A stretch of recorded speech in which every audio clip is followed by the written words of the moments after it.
Hello বন্ধুরা, তোমরা সবাই কেমন আছো? আশা করি তোমরা সবাই খুব ভালো আছো। বন্ধুরা, রেলওয়ে রিক্রুটমেন্ট বোর্ডের তরফ থেকে আরপিএফ নিয়োগ সংক্রান্ত একটি নতুন আপডেট উঠে এসেছে। সেটি কিন্তু তোমাদের সঙ্গে শেয়ার করব এই ভিডিওর মাধ্যমে। তো অবশ্যই তুমি ভিডিওটা শেষ পর্যন্ত দেখো। তুমি যদি আরপিএফ হতে চাও, ওকে, রেল পুলিশ ফোর্স হতে চাও, তাহলে তোমার জন্য কিন্তু একটা খুশির খবর উঠে এসেছে বন্ধুরা। এক্ষেত্রে কনস্টেবল অ্যান্ড এসআই অর্থাৎ সাব ইন্সপেক্টর এবং কনস্টেবল দুটো কিন্তু পোস্ট থাকছে। তোমার যেটাতে ইচ্ছা সেটাতে কিন্তু তুমি অ্যাপ্লাই করতে পারবে। তো কবে থেকে তোমাদের অনলাইন অ্যাপ্লিকেশান শুরু হচ্ছে, কারা কারা অ্যাপ্লিকেশান করতে পারবে, টোটাল ভ্যাকান্সি কত রয়েছে, শিক্ষাগত যোগ্যতা কী চাওয়া হয়েছে, সম্পূর্ণ আপডেট তোমরা কিন্তু ভিডিওর মাধ্যমে পেয়ে যাবে। তো অবশ্যই তুমি ভিডিওটা শেষ পর্যন্ত দেখো, তাহলে তুমি কিন্তু অফিসিয়ালিভাবে সম্পূর্ণ আপডেট পেয়ে যাবে এবং অফিসিয়ালিভাবে কিন্তু তোমাদের নোটিফিকেশান অ্যানাউন্সমেন্ট করা হয়েছে, যেটি তোমাদের নোটিফিকেশান এখনও পর্যন্ত অফিসিয়াল ওয়েবসাইটে না দিলেও তোমাদের নিউজ এমপ্লয়মেন্টে কিন্তু সেটা প্রকাশিত করা হয়েছে। তো চলো বন্ধুরা, নোটিফিকেশানের পাতায় যাওয়া যাক। তো বন্ধুরা, তোমরা অন স্ক্রিন দেখতে পাচ্ছ, এটি হলো অফিসিয়াল নোটিফিকেশান, যেটি বন্ধুরা তোমাদের নিউজ এমপ্লয়মেন্টে এখন আপাতত প্রকাশিত করা হয়েছে। ফুল নোটিফিকেশান তোমাদের অনলাইন অ্যাপ্লিকেশান করার পূর্বে অফিসিয়াল ওয়েবসাইটে তোমরা কিন্তু দেখতে পেয়ে যাবে। তো এখানে বন্ধুরা দেখো, তোমাদের মেন টপিকগুলো কিন্তু এই শর্ট নোটিফিকেশানে পাবলিশ করা হয়েছে। যেহেতু বন্ধুরা এটা শর্ট নোটিফিকেশান, তো ফুল নোটিফিকেশান যখনই তোমাদের বার হবে তখনই কিন্তু ফুলভাবে অর্থাৎ A to Z আপডেটগুলো থাকবে। এখন তোমাদের যেগুলো জানা প্রয়োজন সেগুলো কিন্তু এই শর্ট নোটিফিকেশানের মাধ্যমে পাবলিশ করা হয়েছে। এখানে তোমরা দেখতে পাচ্ছ আরপিএফ রিক্রুটমেন্ট শর্ট নোটিস 2024। তো এখানে দেখতে পাচ্ছ government of India, ministry of railways. এখানে তোমরা সেন্ট্রালাইজ এমপ্লয়মেন্ট নোটিস নাম্বার তোমরা দেখতে পাচ্ছ। Recruitment of sub inspector and constable in railway protection force and railway protection special force. Okay, তো এই দুটো ভ্যাকান্সি তোমাদের আরপিএফ স্পেশাল ফোর্স এবং আরপিএফ, তার সঙ্গে সঙ্গে আরপিএফ কনস্টেবল এবং সাব ইন্সপেক্টর অর্থাৎ কনস্টেবলের মাধ্যমে তোমরা কিন্তু স্পেশাল ফোর্সে যেতে পারবে, আরপিএফ স্পেশাল ফোর্স এবং সাব ইন্সপেক্টর। ওকে, এই দুটো পোস্ট কিন্তু তোমাদের বার হয়েছে, তোমরা দেখতে পাচ্ছ সাব ইন্সপেক্টর এবং কনস্টেবল।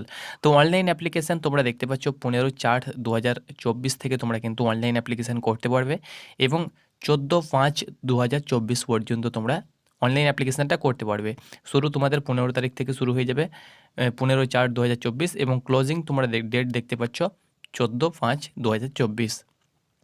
এখানে দেখো তোমাদের এডুকেশন কোয়ালিফিকেশানটা যেটা চাওয়া হয়েছে সেটা হলো তো এখানে দেখো বন্ধুরা, তোমাদের সাব ইন্সপেক্টরের ক্ষেত্রে যে কোয়ালিফিকেশান, এখানে লেভেল 6-এর তোমাকে মূল স্যালারি দেওয়া হবে এবং যে কোয়ালিফিকেশান চাওয়া হয়েছে সেটি কিন্তু গ্র্যাজুয়েট হতে হবে। যে কোনো ইউনিভার্সিটি থেকে তুমি যদি গ্র্যাজুয়েট হয়ে থাকো, বর্ধমান, কল্যাণী, কলকাতা, তাহলে তুমি কিন্তু অনায়াসে আবেদন করতে পারবে। আর কনস্টেবলের ক্ষেত্রে লেভেল 3 পর্যায়ে তোমাকে স্যালারি দেওয়া হবে। এক্ষেত্রে তোমরা দেখতে পাচ্ছ সিম্পলি 10 পাস হয়ে থাকলে যে কোনো বোর্ড থেকে, সিম্পল মাদ্রাসা, তার সঙ্গে সঙ্গে আমরা যে হাই স্কুল বোর্ড পাস করে থাকি বা ওপেন বোর্ড, যে কোনো বোর্ড থেকে তোমরা যদি 10 পাস হয়ে থাকো অনায়াসে আবেদন করতে পারবে। কনস্টেবলের ক্ষেত্রে স্যালারি 21,700 বেসিক পে এবং সাব ইন্সপেক্টরের ক্ষেত্রে স্যালারি 35,400 কিন্তু বেসিক পে।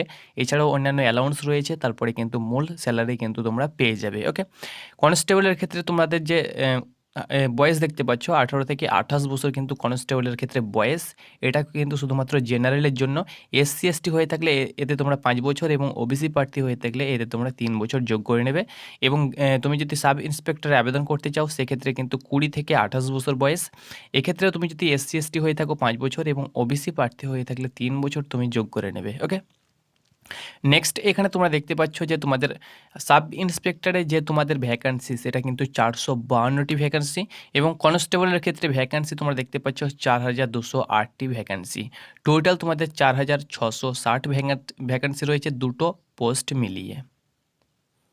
ওকে, নেক্সট তোমাদেরকে যে আপডেটগুলো রয়েছে, এখানে আপাতত বিশেষ কিছু আপডেট তোমাদের দেওয়া নেই। সিলেবাস তোমাদেরকে বলে দিচ্ছি। সিলেবাস এখানে দেখো, অনলাইন চার্জ কিন্তু তোমাদের বলা হয়েছে SC/ST, এক্স সার্ভিসম্যান, ফিমেল প্রার্থী, তার সঙ্গে সঙ্গে অন্যান্য যারা ওবিসি রয়েছে তাদের ক্ষেত্রে তোমরা দেখতে পাচ্ছ SC/ST, এক্স সার্ভিসম্যান, ফিমেল, এদের ক্ষেত্রে কিন্তু 250 টাকা সিবিটি চার্জ দিতে হবে এবং ওবিসি, জেনারেল, EWS যারা রয়েছে তাদের ক্ষেত্রে 500 টাকা কিন্তু চার্জ দিতে হবে। অর্থাৎ এক্সামিনেশন চার্জ কিন্তু অনেকটা এখানে চাওয়া হয়েছে, তোমরা অন স্ক্রিন দেখতে পাচ্ছ। তো এখানে তোমাদের 30 করে তোমাদের টোটাল সিলেবাস কিন্তু থাকবে, সেটা কিন্তু আমি তোমাদেরকে বলে দেবো। 120 নম্বরের পরীক্ষা হবে যত সম্ভব, এর আগেও কিন্তু হয়েছিল। তো সিলেবাস, হাইট, ওয়েট, চেস্ট এর উপরে কিন্তু অবশ্যই তোমাদেরকে ভিডিও দিয়ে দেবো। তো এটি কিন্তু তোমাদের জোন ভিত্তিক তোমাদের ভ্যাকান্সিটা বার হবে। কলকাতা জোন রয়েছে, RRB কলকাতা, RRB মালদা, মুম্বাই, মুজফ্ফরপুর, পাটনা, প্রয়াগরাজ, রাঁচি। তো এইভাবে কিন্তু তোমাদের জোন হিসাবে কিন্তু ভ্যাকান্সিগুলো তোমাদের জোন ভিত্তিক ভ্যাকান্সি থাকবে এবং সেই অনুসারে তুমি কিন্তু অ্যাপ্লিকেশন করতে পারবে।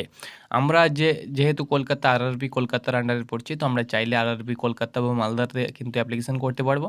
এক্ষেত্রে রেলের যে ভ্যাকান্সি সেখানে যে জোনে অ্যাপ্লিকেশন করতে পারো, এক্ষেত্রে কোনো ব্যাপার নেই, তোমার ইচ্ছা।